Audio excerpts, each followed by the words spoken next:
been night and day for us as far as all of the insights and data availability and reporting, and a lot of opportunity to align different teams that weren't really maybe talking with each other as much as they had been prior. I'm a new user for the last 6 months, and I use it very quick to do a report and identify, uh, you know, bills with taxes, and we're a tax exempt organization. So up to now, we have been refunded 1.3 million. Now that it's in EnergyCAP, we can drill down and find, like, well, what are our top variances and what was happening in those buildings, and we just could not do this until we got an EnergyCAP. There's nothing else that I'm aware of that really does everything in one place in the way that EnergyCAP does.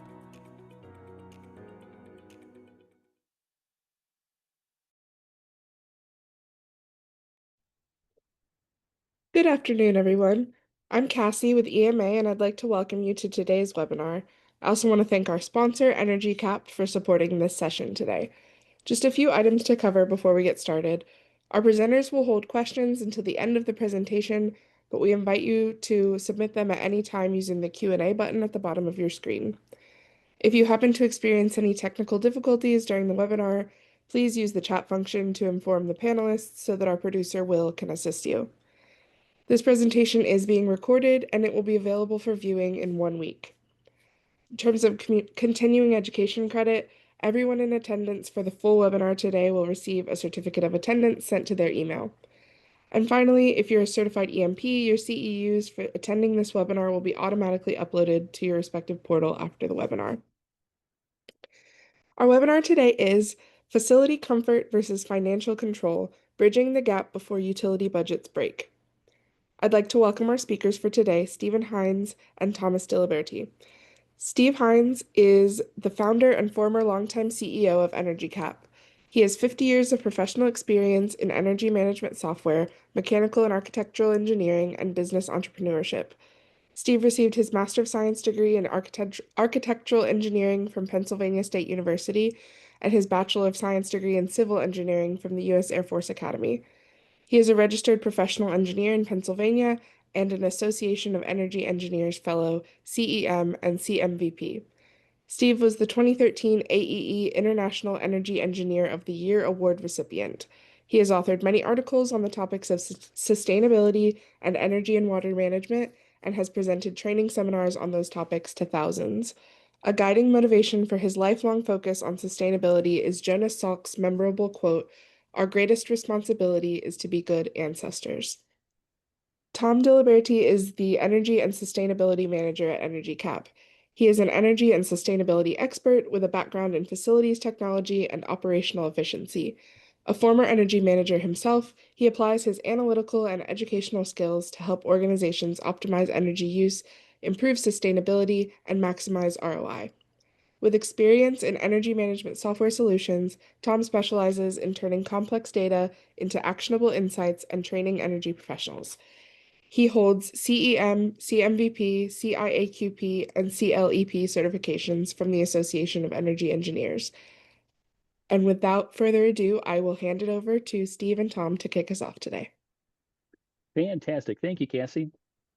And welcome in, everybody, today. We're excited to be here with you and spend the next hour alongside of you.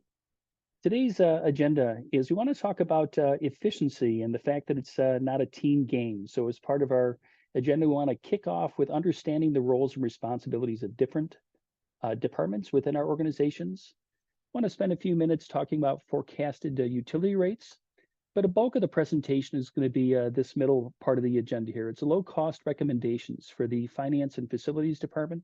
Steve and I are hoping to give you a lot of ideas, a lot of thoughts, ways to go back to your organizations and try to seek savings and improve your efficiency without spending a lot of money. And we'll conclude our presentation today by finding ways or offering some ways for you to share your success. So with that as a kickoff, let's slide into our first poll question. When we do these webinars, we always like to know who we're talking to, the amount of experience that people have as they join our webinars. So if you could please take a minute or so. And the question is what is your experience in working with energy management? Cassie just shared with you that Steve and I spent a lot of years of our lives working with energy management. So we've got a lot of enthusiasm and excitement. and just wondering where you're at in your journey with energy management.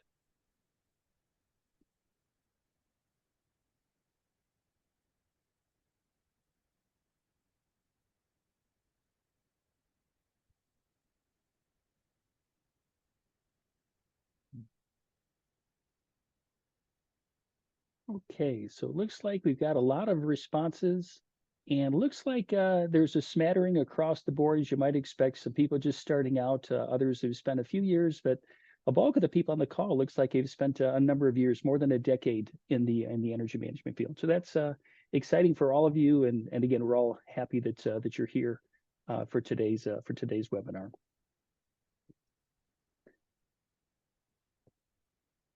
I had mentioned a minute ago the amount of time that Steve and I have spent in the industry just trying to help others save energy and ultimately save money. And one of the things I have to temper my enthusiasm with as I speak is sometimes I get so excited to share some of these ideas, I tend to forget that organizations have to stay focused on their main thing. So you're probably familiar with this quote that came out from Stephen Covey about 30 years ago now, but his quote is, "Keep the main thing the main thing." And I like to start these webinars by talking about that, because we recognize that whether it's education that you're in the business of healthcare, you're an industrial organization, you have to keep the main thing the main thing. But what I'd also challenge you with is energy conservation and energy efficiency can be done simultaneous with those things. It's a matter of planning and organizing and putting together some strategies. And that's what we want to talk about today. So what I want to jump into now, and Steve and I are going to ping pong back and forth a little bit here, is I want to highlight the different groups within an organization. We get so busy in our daily lives, we tend to focus on our own priorities and we dismiss what others are doing. And I think for an organization to be as efficient as possible, you need to come together and need to understand what other people are juggling and look beyond your own responsibilities. So let me start by highlighting the facilities and the operations department. Again, nothing on this list is probably going to shock you, but it's more to move it to the front of your brain, to just think about each of these people working in these areas, what they're doing day to day and the pressures that they feel. Because if we're going to make change, if we're going to change the culture, we're going to get more efficient, we need to come together. And like I say, we need to understand better what each of us is juggling. So facilities and operations, they're developing and implementing long-range plans. They're trying to renovate our buildings and look at new construction projects. They're managing the facility budget, including capital expenditures and operational costs. They're overseeing maintenance programs and preventive maintenance programs. They want to manage space utilization and try to make sure that the workflow is efficient. They're directing and supervising maintenance staff and operations staff around the buildings. They're implementing and maintaining safety and security procedures. These are just routine day after day. Additionally, they're conducting regular inspections to identify and address the hazards and the risks around our buildings. They're training, they're hiring, they're evaluating the performance of individuals working at our buildings. They're communicating with staff, clients, vendors, always in constant communication to try to make sure that the buildings are running smoothly and people are getting what they want. They're maintaining accurate records of the activities, inspections. And the focus is, for this team of people, is to keep the buildings comfortable and safe and clean. So all three of those are just huge priorities. And all of the countless conversations I've had with facility directors through the years, I know this is the primary focus. It's about keeping things comfortable and safe and clean in the buildings.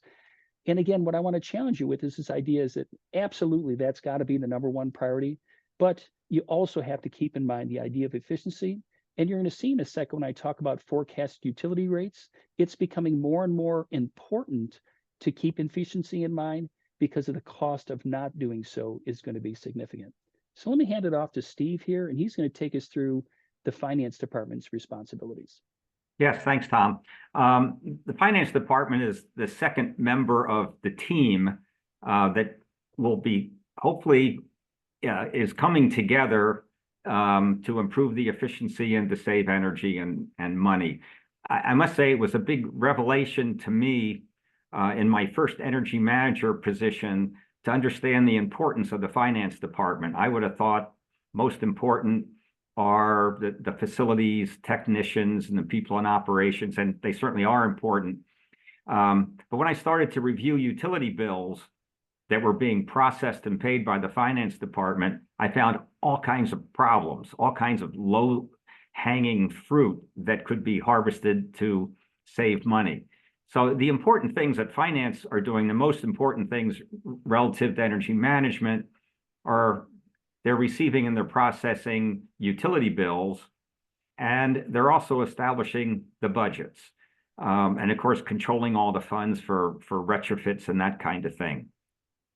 So the finance department is really a key player in the overall energy management team. And it's really important for the energy manager and the facilities department to have a good relationship with the finance department. You need to work together. Tom? Absolutely. Another part of the team that we need to always include, and many times this is part of the team that's in the tip of the spear that's leading the charge, is our ESG professionals, our sustainability folks. So they're out there trying to understand and applying for these ESG frameworks and standards. And we probably all understand it's dynamic, it's constantly changing. So it's a lot of reading, a lot of follow-up, a lot of attending conferences and understanding what's going on. But it's collecting, it's analyzing, it's interpreting all of this data, because the primary responsibility of these individuals is to keep the organization on the right path. And jumping out of the last one, it's adhering to ethical and legal considerations. It's important an organization doesn't step on a rake or doesn't have an event that causes and wreaks havoc on the organization. So they've got to engage stakeholders. They're constantly communicating. They're producing reports, and they're identifying strategies and policies and targets, and working internally and externally, communicating with the broader community and making sure that all of the successes that an organization has are communicated and people are aware of that, for the publicity and all the benefits of that. And the last group, which Steve is going to tackle, is the energy manager. Yes, the energy manager is the, you might say, the coach of the whole team, because the energy manager is going to control the priorities of energy management activities. The energy manager is going to push and promote certain things, responsible for communicating the success throughout the organization, which is very important to get everyone in the organization on board. The most important things from my experience that the energy manager is doing is monitoring and analyzing utility data, working with facilities to optimize building operations, prioritizing retrofits, deciding which ones make the most sense for any particular building or any particular organization. Identifying strategies. We want to reduce costs, we want to reduce energy consumption, we want to reduce water consumption, but as Tom was saying, we don't want to impact comfort. So that's a major piece of it. I would also say, I know probably a lot of you in the audience are involved with building commissioning. That's a topic that's sort of near and dear to my heart. We built a new EnergyCAP headquarters building. Well, we started right before COVID, and then we got stuck when COVID first hit and construction shut down for a number of weeks, and it started up again. We got the building done. But as a result of that, the building just was not commissioned properly. And to this day, we still have building commissioning problems. And then the other factor is with remote work, suddenly we don't have as many people in the building as the building was designed for. And that kind of messes up the commissioning of the HVAC systems, because there's often excess outside air being brought in and things like that. So the energy manager's role in working with facilities for building commissioning is also another important responsibility. Tom? Yeah, and so what hopefully Steve and I have been able to highlight over the last few minutes is just all these people in the organization are working hard to achieve different things and overlapping things. And what we need to understand is each other's roles and how, if we come together, we can really take organization to the next level.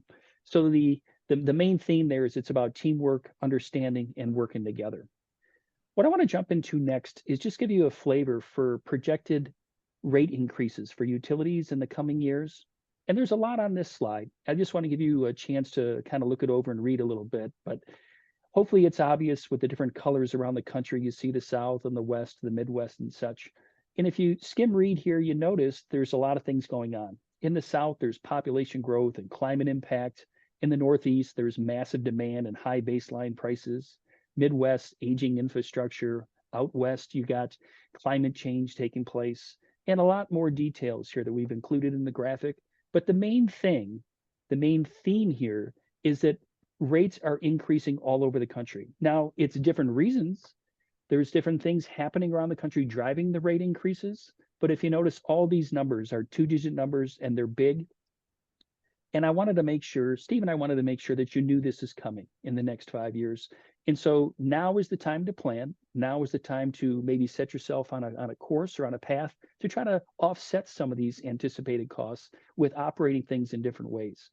And so a bulk of the presentation for the next 15, 20 minutes or so is we want to give you some ideas of how the finance department can work together with the other teams internally, and also the facilities department, how they can work together or do some things in the building to try to save some energy and ultimately save some money as a way to offset these incoming costs.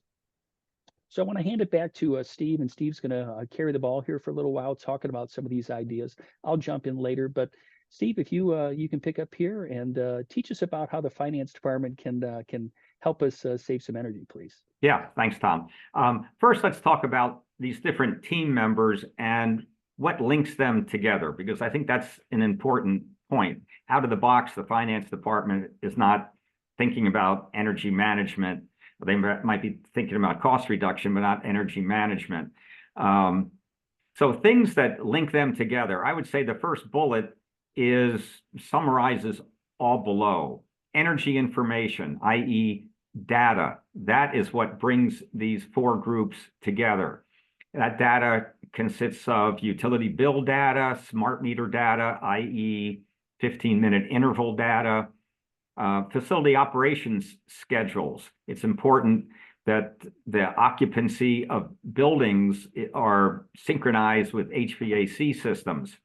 Occupancy volume, in other words, number of people, because that drives how much outdoor air, ventilation, and so on you need in the facility. And as I mentioned earlier, with remote work, a lot of buildings are really being over-ventilated, which gets to be a problem in a winter climate where you're bringing in excessive amounts of 0-degree outside air, where you don't need that much fresh air because you don't have that many people in the building.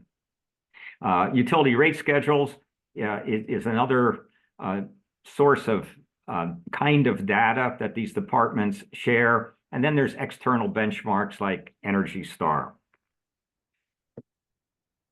So what is needed to share all this energy information? What I was talking about was the kinds of energy information that links the departments together. Well, how are they sharing it? So everyone has a single source of truth.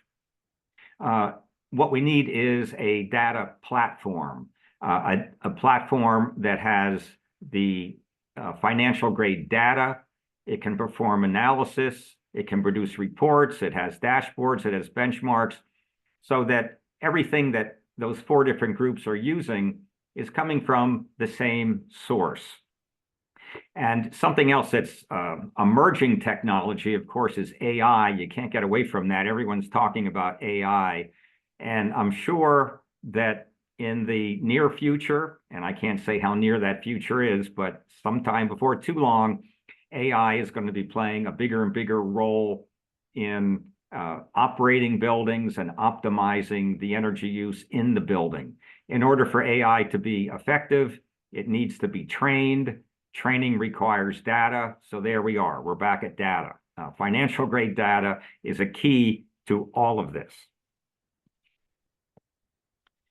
So speaking about Energy Information Platform, this webinar is sponsored by EnergyCAP. So a few things about EnergyCAP. I founded EnergyCAP in 1980, 45 years ago. The mission was use this emerging PC technology. This was before they even called PCs. I was an energy manager at the time, so I saw a need for a software tool that the energy manager could use to collect this data, put it in one platform, and then use it to power a lot of value streams.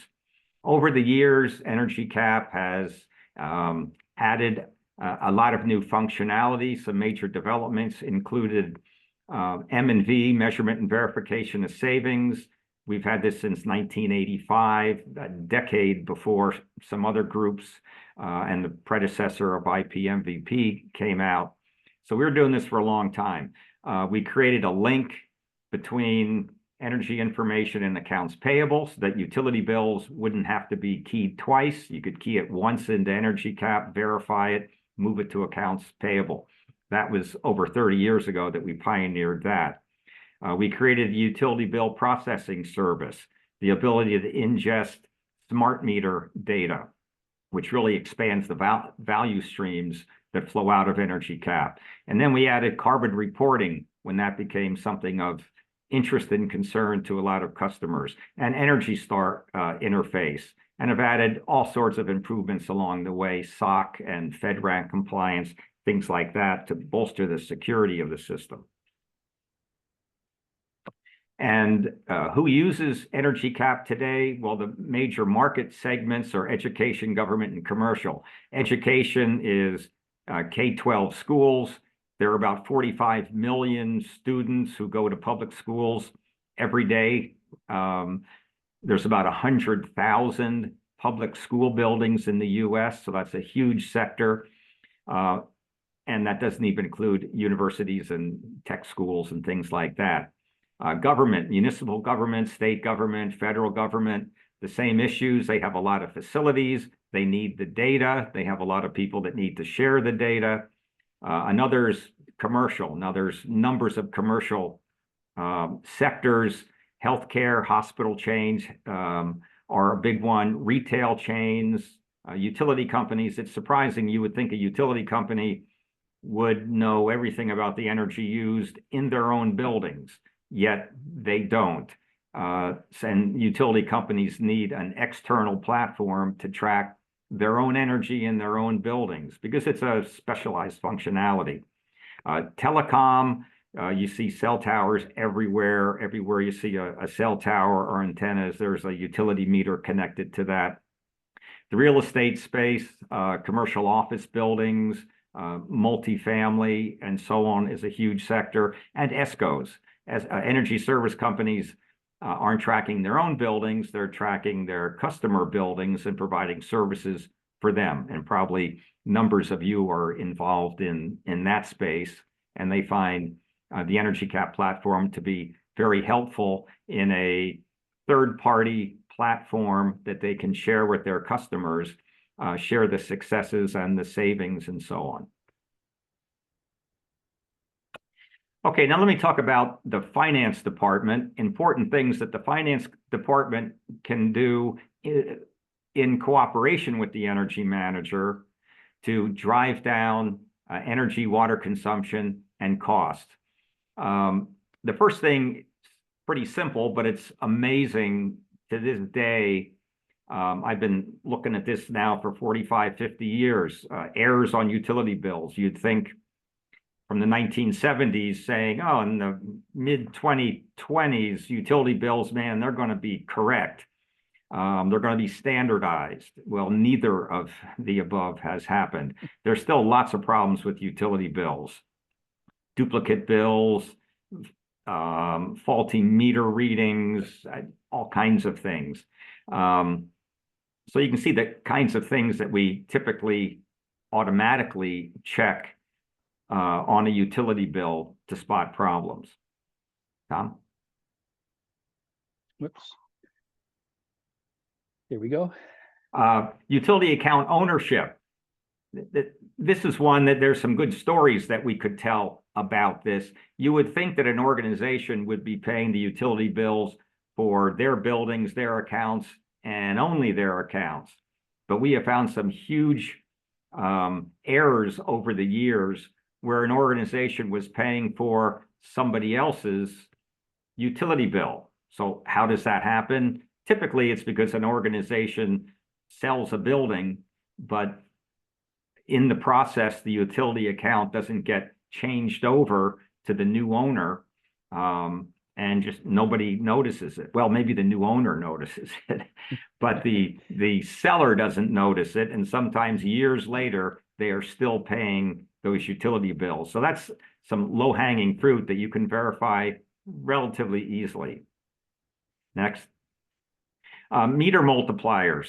I've seen this many times over the years where a meter fails, or maybe a new building is constructed and a meter is put on it, multiple meters, and the meter multiplier, or maybe the size of the service, is not correctly entered into the utility company's billing system.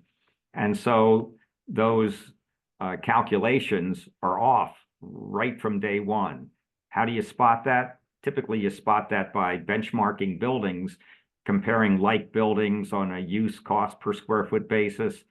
And it often is very obvious where one is sky high compared to another for no apparent reason. Utility rate schedules it's important to understand the rate schedules because you can develop operational strategies around a rate schedule, and you also might find that you're not on the best rate schedule. So it's very important for the energy manager to work with the finance department for particularly the larger accounts to be sure that everyone understands the finer details of how the utility rate and cost every month is calculated. We found over the years lots of problems where tax-exempt organizations are paying sales tax and maybe some other local fees when they should be exempt from it. Now, you would think that would be pretty simple when a university that doesn't have to pay local or state sales tax builds a new building. You would think that the utility company wouldn't add sales tax to it. But so often there's just a disconnect between the construction of a building and clerical department in the utility company. They don't quite get the word right, and they might just click a checkbox that says add state sales tax. And then we find years later, when we review the accounts, that sales tax is being paid, has been paid perhaps for years and shouldn't have been paid. And understanding electrical invoices and exactly how the rate schedule works with the operation of the building is really important. Understanding the different tariffs or rate schedules that a building can be on, understanding on-peak, off-peak, time of use, actual versus estimated invoices. We've got some good stories about that, where a utility account was estimated, in one case was estimated for years because the meter reader couldn't get into the building, could no longer get into the building to read the meter. So they just kept estimating it based upon what the building had been using. The reason why the meter reader couldn't get into the mechanical room is because the building had been cleared out and it was vacant. But they were still sending an estimated bill for based upon prior occupied months. And that went on, this was for a city government, for years before it was spotted. Tom? And there's some aspects to utility bills that you might not expect the finance department to really understand. Two of those are power factor and load factor. Power factor is basically an indicator of the loads in the building, if they're more resistive loads or inductive loads. Inductive loads meaning a lot of electrical motors. If there's a lot of inductive loads, it basically has an impact on the power quality that the utility company and the power amount that the utility company has to deliver. So there is what you might call a penalty for a low power factor. That's something that can be addressed and can be corrected. But first of all, you have to understand when you're paying some excess dollars because of a poor power factor. A totally different concept is load factor. Load factor is an indicator of how steady and constant the electrical use in a building is. A good example of very high load factor would be a data center. It's using the same amount of electricity pretty much 24/7. Utility companies like that. So they typically offer a lower rate. Now, when does this become a savings opportunity? I've seen this happen quite a few times, where a building's usage is changed over time. Maybe originally it was an office building that had a typical load factor of 50%, 60%. And then a data center was built in that building that had a very high load factor, but no one thought to check the rate schedule to say, can we now move to a cheaper high load factor rate? So it's important to understand how these things work. A real simple way that you can spot some outliers is to group your utility accounts by vendor and rate code. You would expect that if you have 50 buildings that are all on the same vendor and rate, let's say you have 50 elementary schools, and they're all served by the same vendor, they're on the same rate schedule. You would expect the average unit cost to be very similar, building to building to building. So it can be very powerful to simply rank your accounts, looking at maybe 12 months worth of average unit cost. And if you see any outliers, that's probably an indication of something that you ought to drill into deeper. There's probably some cost reduction opportunity there. And the same thing with ranking accounts by annual cost or annual consumption. This is something that I would do as one of the very first steps. Identify what your major cost drivers are for the organization. What are the big accounts? You want to pay the most attention to the biggies, at least to start out, and save your time for the smaller accounts later when time permits.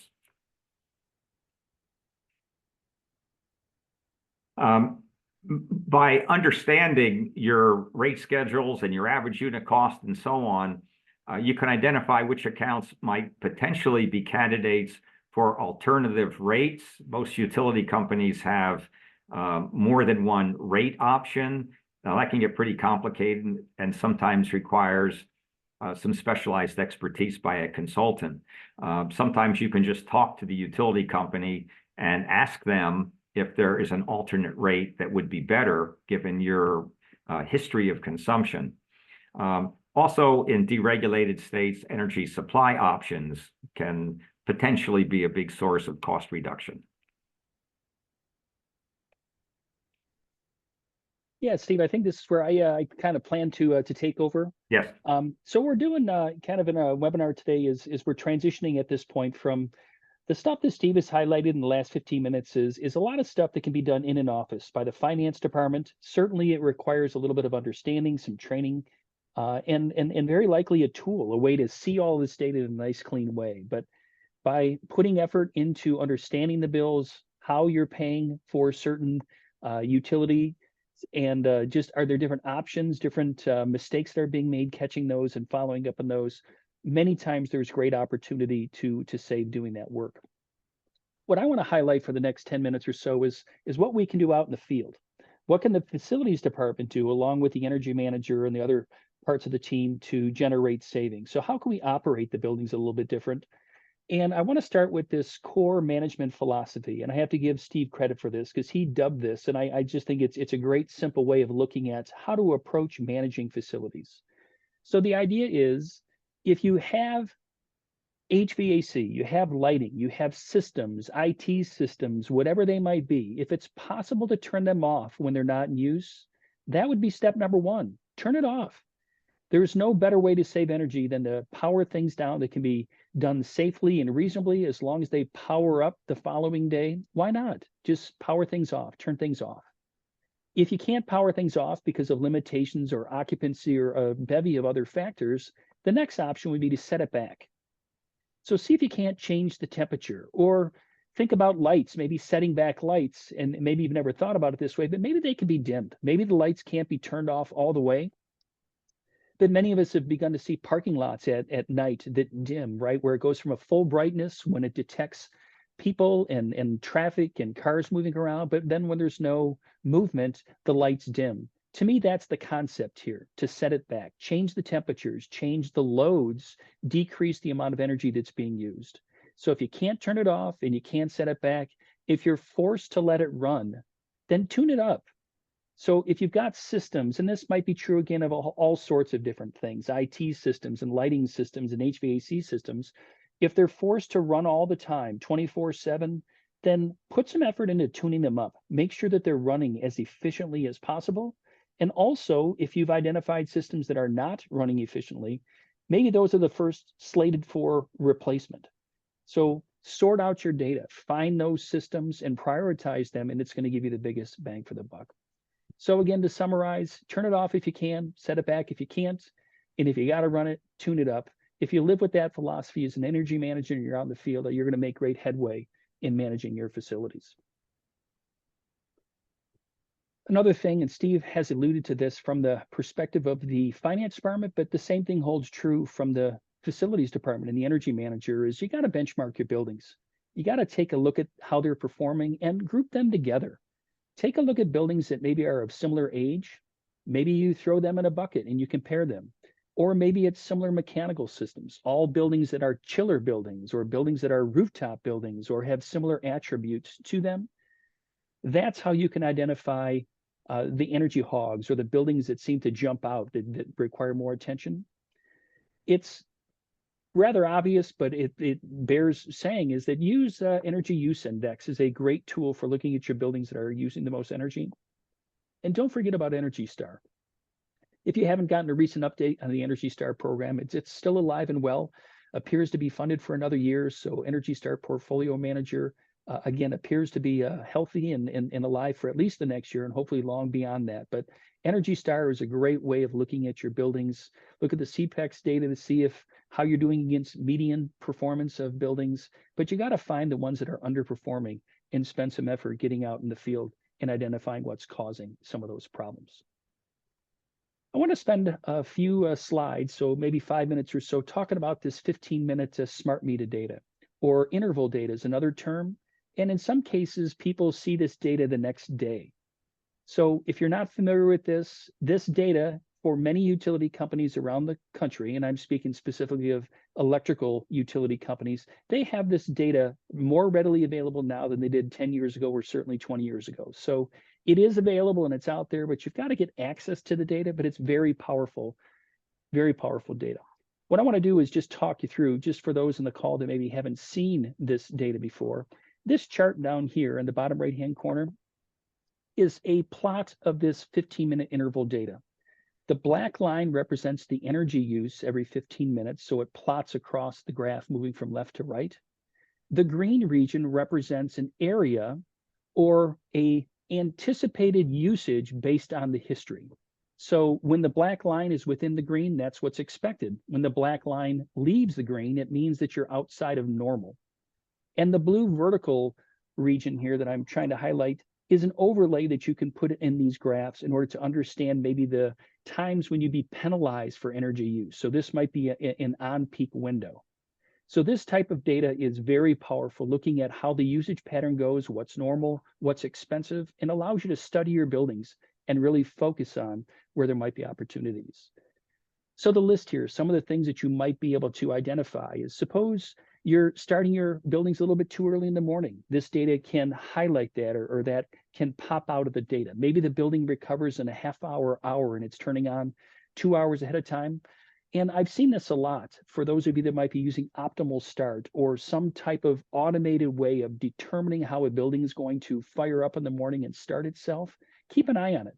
Those are very good systems, but they need to be monitored to make sure that they're working correctly, because if some sensors malfunction or misread, they can cause the buildings to run in patterns that you just wouldn't expect. So whether it's morning startup or it's evening setback, make sure you're using this data to confirm that the buildings are running the way they're supposed to. They also can expose those situations where if you're trying to shut buildings down or set things back on weekends or holidays, if your organization has the ability to do those things, make sure that they're genuinely happening out there. Don't assume they're happening.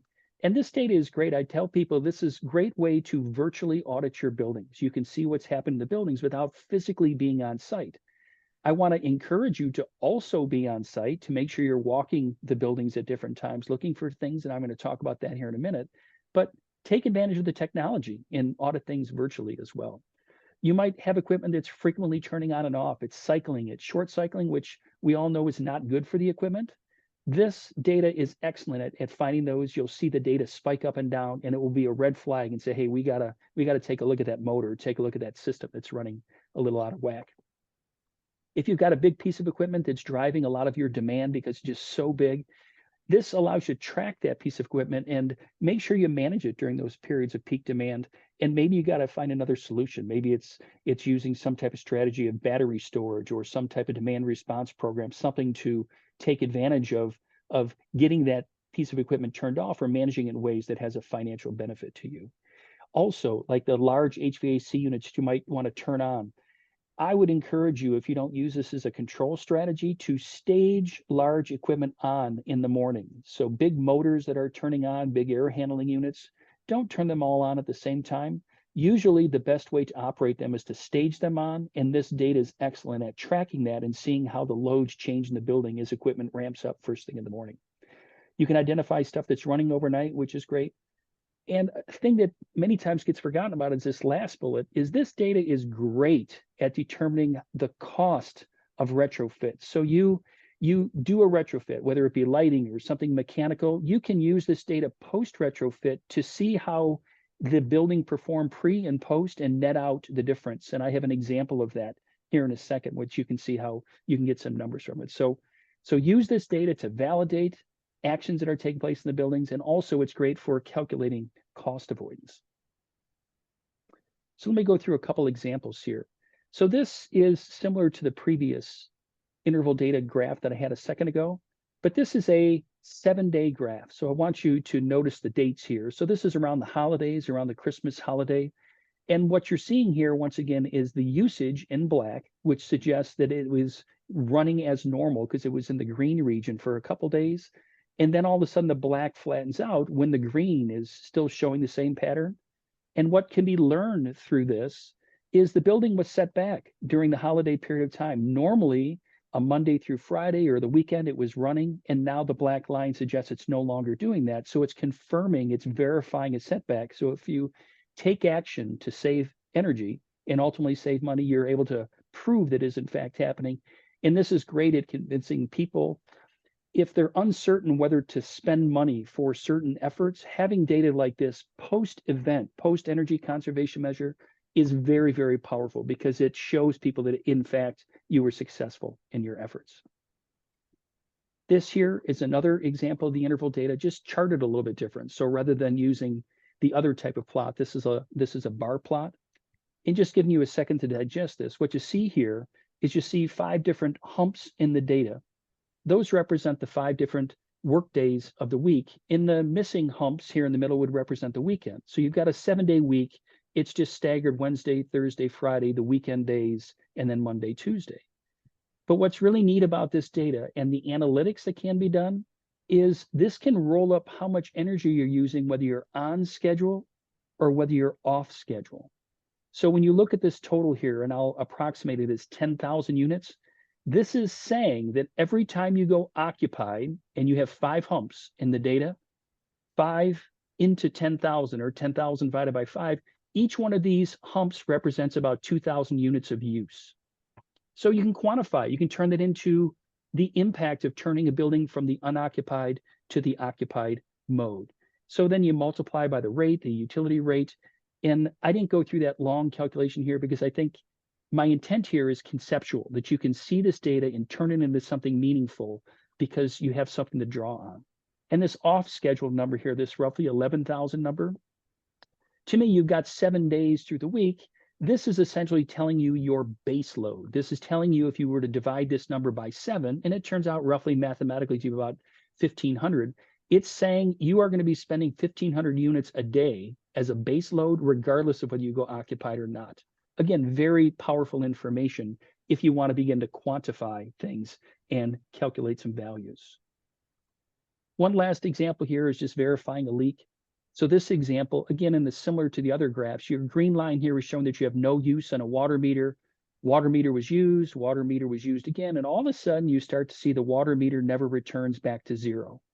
So over the course of time, this data exposed that a leak occurred. And if you wanted to quantify the impact of that leak, you could turn that into dollars and cents with the right calculation.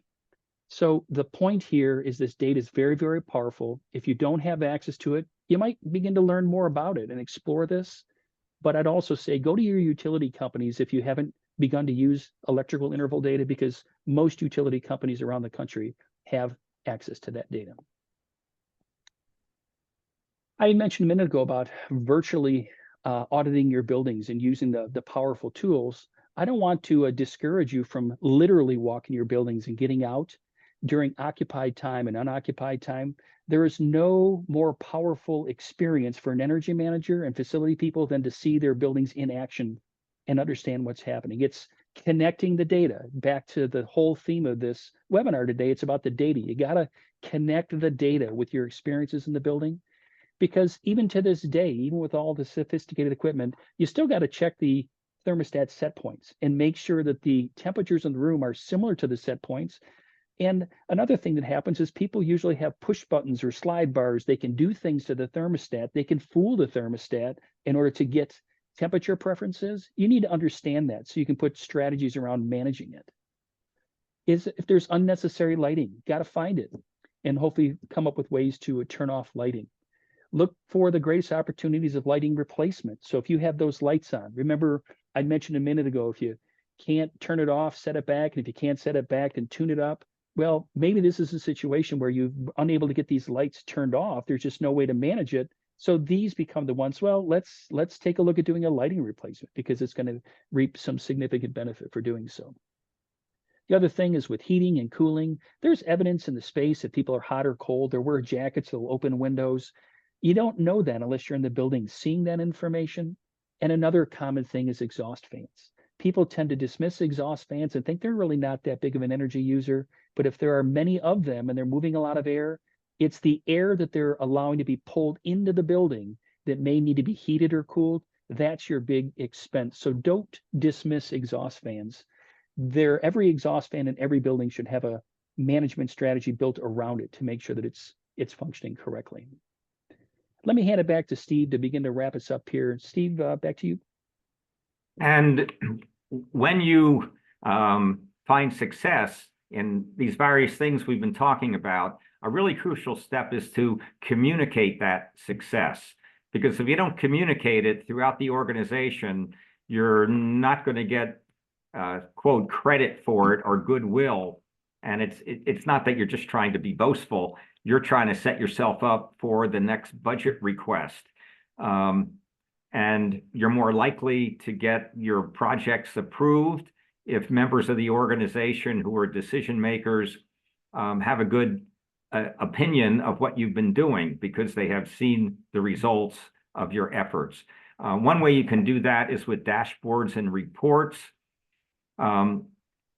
These dashboards can be put together about however you like, so that with just one click, people can quickly eyeball this and get an idea about how well things are going.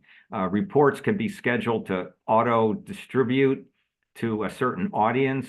So that's another good way to put something in someone's mailbox to communicate your success. So this, I can't overemphasize how important the communications step is in the overall success of energy management and cost reduction. Absolutely. And hopefully what we've been able to highlight in the last 30 minutes or so is just there's lots of stuff that can be done in the office, out in the field. It's having a comprehensive strategy for approaching that. And hopefully through today's webinar, we've given you some things to think about. One of the things that we've tried to do is give you some ideas that will simultaneously helping you understand better about EnergyCAP. So if any of you on the webinar today would like to learn more about this, please respond to this poll. Just let us know. We're happy to connect with you and answer any questions that you might have.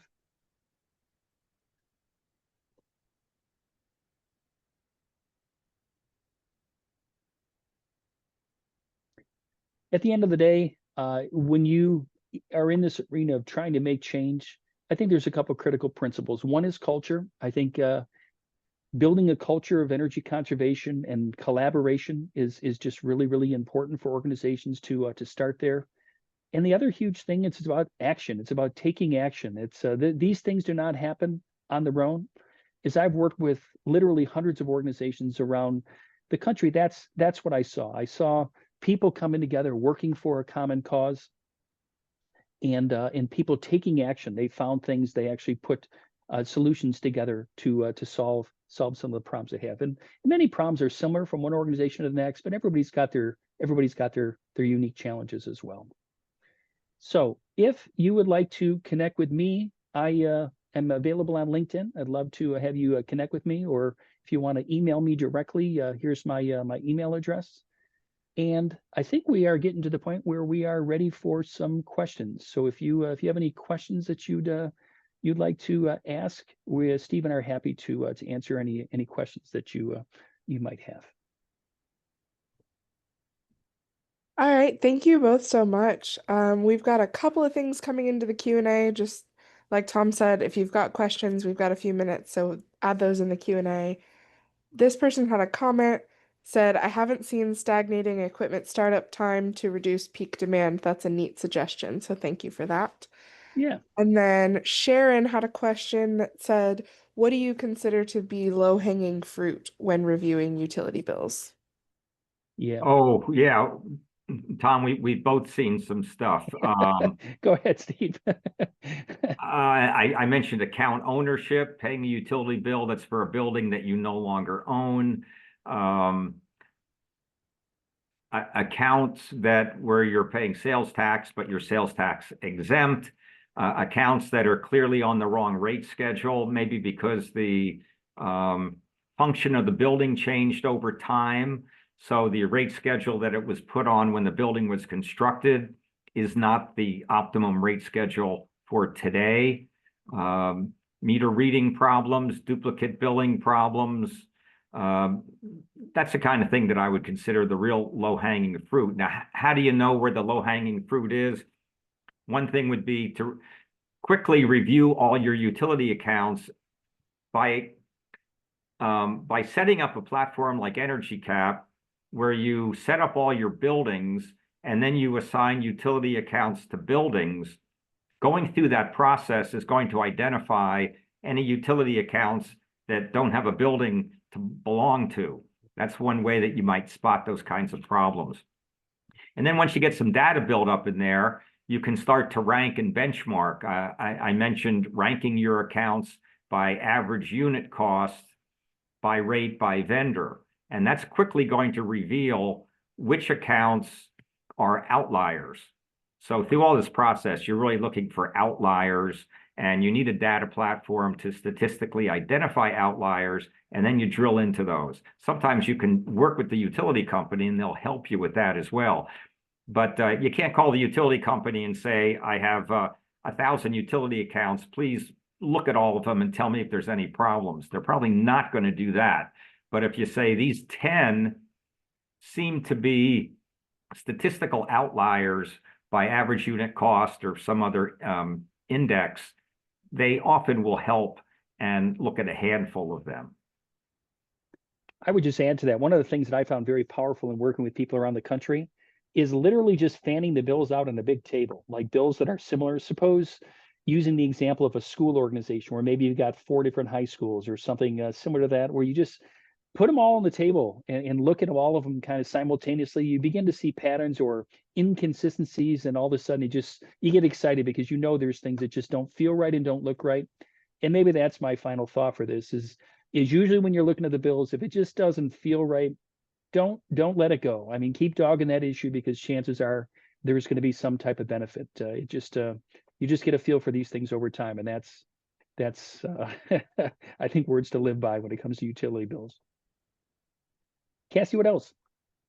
Well, following up on that, Jared asked if you've got any negotiation tips for working with utility companies. You know what? That's a great question. I don't know if there's, I'll offer this. I'll say that most utility companies, I think people have the perception that they are not there to support you. And I would challenge that. I think most utility companies are very interested in trying to serve you as a client. They might need a little bit of prodding, like you might need to invite them to your office. You might need to try to establish a relationship with them. but normally their motivations are pure and they do want to help you. And so I think it goes back to what I said a second ago. It's established that really good working relationship, build that aura of collaboration that you're in this together, just trying to solve these problems. And I think that's where it starts. And then you just follow the data, because the utility company can't hide from the data. Usually the data uncovers issues and recoveries, things that are just exposed. And I also would say I don't think it's wise to blame them. This company, all companies, I assume, are acting in good faith to try to do things the right way. So it's never about the blame game. It's about just identifying problems and working collaboratively to find solutions to those problems. All right, next up, this question says, how are you applying setbacks in healthcare facility patient rooms? Yeah, that's a tough one. What I would say is I would not start there. Again, my experience in the industry, in working in healthcare as well as every other facility, is I want to say start in the places that are the easiest places to start. I would also say don't start in the operating room. It's there's just too much risk. There's too many things that can go wrong. I would say if I'm offering the first suggestion for a healthcare facility, where I would begin is I would look at your campus. I'm assuming just through your question, it's not a single hospital. Maybe it's a campus of buildings. I would start to look at the spaces on your campus that run in a more traditional way, like a 9-to-5 type of way. Maybe they're office buildings or they're support buildings. Start looking for opportunity in the spaces where it's easiest to achieve setback, make changes, begin to establish a culture, win people over, show people that it's possible, and then go back to places like patient rooms. And it's hard to answer the question without knowing more about what the possibilities are. But I think you have to think about things. Maybe my piece of advice is don't treat any one room or any one space like it can't ever be touched, or it's got to be treated the same way all year round. Most organizations have cycles where there's higher occupancy and lower occupancy, or higher use, lower use. And usually when you look at it more seasonally and you break the year into little chunks, there might be opportunities to do things different in patient rooms or in different parts of a hospital during different times of the year, because there's simply less occupancy or there's just less going on. So don't look at it as one all or nothing type of thing. Look at it as smaller pieces, and I think you'll begin to expose more opportunities. All right, thank you. I think we've got time for one more question. This person asks, would you recommend any literature or information about finding issues with utility bills and how to find those outliers, or how to assess equipment performance to make sure vital assets are working as efficiently as possible? I guess, Steve, I don't have an immediate thing to offer. Do you have something that you can offer? And I'm going to stall for a second, give you a chance to answer, and I'm going to think. Yeah, I would say there's a longer answer to that one. I don't have any references right in front of me as far as some resources. So I would ask this anonymous attendee maybe to shoot you an email, Tom, and you could take some time to get back with a more thorough answer, given that we only have a minute or two left here today. Yeah, and I agree, Steve. It's one of those things. I don't, because I've been doing this, maybe I've dismissed the references. I've kind of become my own reference, just the experience I've had. But it's a good question. Please do reach out to me. I'm happy to try to provide you something that's more specific, and just want to be part of the solution here and offer you some information. All right, well, that is all the time we have. That is a wrap for today's webinar. Thank you both so much, Steve and Tom, for your great presentation and wonderful discussion. Thank you also to EnergyCAP for sponsoring this session.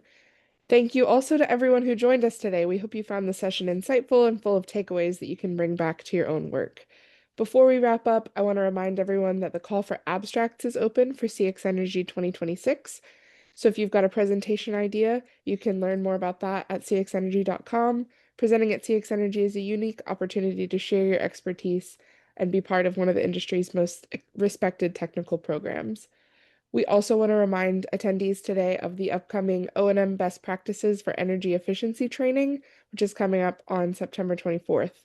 And this is an online course that will walk attendees through the basics of energy management strategies, including evaluating energy bills, establishing building energy baselines and other performance metrics, developing facility benchmarks, low-cost and no-cost techniques for improving efficiency and performance, code compliance, and more. And you can learn more about that on the EMA website. Thank you again for joining us today and have a wonderful day. Thank you, everyone. Appreciate you. Have a great day.